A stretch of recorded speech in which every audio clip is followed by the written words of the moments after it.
ଏକ ବିଶାଳ ସବୁଜ ଜଙ୍ଗଲରେ ଚାରିଜଣ ସାଙ୍ଗ ରହୁଥିଲେ।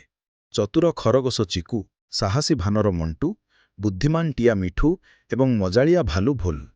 ଦିନେ ସେମାନେ ଖେଳୁଥିବା ବେଳେ ଗୋଟିଏ ପୁରୁଣା ନକ୍ସା ପାଇଲେ।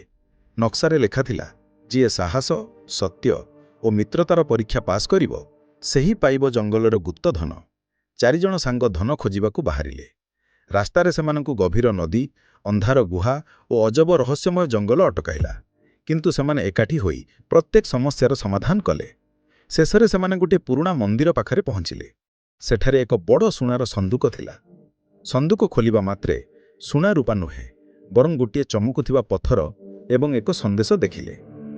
ସତ୍ୟ ଧନ ହେଉଛି ସତ୍ୟବାଦିତା, ସାହସ ଓ ସତ୍ୟ ମିତ୍ରତା। ସମସ୍ତେ ଖୁସି ହେଲେ। ସେମାନେ ବୁଝିଗଲେ ଯେ ପୃଥିବୀର ସବୁଠାରୁ ବଡ଼ ଧନ ହେଉଛି ଭଲ ମନ ଓ ସତ୍ୟ ସାଙ୍ଗ। ସେହିଦିନଠାରୁ ସମଗ୍ର ଜଙ୍ଗଲରେ ସେମାନଙ୍କ ସାହସିକ କାହାଣୀ ପ୍ରସିଦ୍ଧ ହେଲା। ପ୍ରଥମ ଭାଗ ସମାପ୍ତ। ପରବର୍ତ୍ତୀ ଭାଗରେ ଆସିବ ଜଙ୍ଗଲର ଗୁପ୍ତଧନର ସନ୍ଧାନ। ଏପିସୋଡ 2 ରହସ୍ୟମୟ ସୁନାର ଚାବି। ପରଦିନ ସକାଳେ ଚିକୁ, ମଣ୍ଟୁ, ମିଠୁ ଓ ଭୋଲୁ ପୁଣିଥରେ ସେହି ପୁରୁଣା ମନ୍ଦିରକୁ ଆସିଲେ। ଗତକାଲି ମିଳିଥିବା ଚମକୁଥିବା ପଥରଟି ହଠାତ୍ ଆଲୋକ ଛାଡ଼ିବାକୁ ଲାଗିଲା। ଆଲୋକକୁ ଅନୁସରଣ କରି ସେମାନେ ମନ୍ଦିରର ପଛପଟେ ଥିବା ଏକ ବଡ଼ ବଟଗଛ ପାଖକୁ ପହଞ୍ଚିଲେ। ସେଠାରେ ମାଟି ତଳେ କିଛି ଚମକୁଥିବା ଦେଖାଗଲା। ସମସ୍ତେ ମିଶି ଖୋଳିବା ପରେ ଗୋଟିଏ ସୁନାର ଚାବି ବାହାରିଲା। ମିଠୁ କହିଲା, ଏହି ଚାବି ନିଶ୍ଚୟ କୌଣସି ଗୁପ୍ତ ଦ୍ୱାର ଖୋଲିବ। ଠିକ୍ ସେତେବେଳେ ଜଙ୍ଗଲର ଚତୁର ଶିଆଳ କାଲିଆ ସେମାନଙ୍କୁ ଲୁଚିମୁଚି ଦେଖୁଥିଲା। ସେ ଭାବିଲା, ଏହି ଚାବି ମୋ ହାତକୁ ଆସିଲେ ସମସ୍ତ ଧନ ମୋର ହେବ। ସନ୍ଧ୍ୟା ହେବା ସମୟରେ ଚାରିଜଣ ସାଙ୍ଗ ଚାବିକୁ ସୁରକ୍ଷିତ ରଖି ଘରକୁ ଫେରୁଥିଲେ।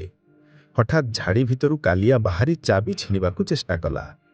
ଚିକୁ ବୁଦ୍ଧି ଖଟାଇ ସମସ୍ତଙ୍କୁ ଅଲଗା ଅଲଗା ଦିଗକୁ ଦୌଡ଼ିବାକୁ କହିଲା। କାଲିଆ ଭ୍ରମରେ ପଡ଼ିଗଲା।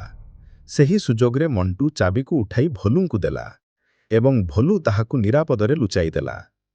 କାଲିଆ ରାଗରେ କହିଲା, ଆଜି ତମେ ବଞ୍ଚିଗଲ, କିନ୍ତୁ ଧନ ମୁଁ ନିଶ୍ଚଳ ପାଇବି। ଚାରିଜଣ ସାଙ୍ଗ ବୁଝିଗଲେ ଯେ ଏବେ ଏହି ଅଭିଯାନ ଆହୁରି ଅଧିକ କଠିନ ହେବ। ସେମାନେ ନିଷ୍ପତ୍ତି ନେଲେ ଯେ କୌଣସି ପରିସ୍ଥିତିରେ ମଧ୍ୟ ଚାବିକୁ ରକ୍ଷା କରିବେ। ସେତେବେଳେ ଚମକୁଥିବା ପଥରଟି ପୁଣି ଆଲୋକିତ ହେଲା ଏବଂ ଦୂର ପାହାଡ଼ ଦିଗକୁ ଇସାରା କଲା। ଜାରି ରହିବ ରହସ୍ୟମୟ ପାହାଡ଼ର ଗୁପ୍ତ ଦ୍ୱାର।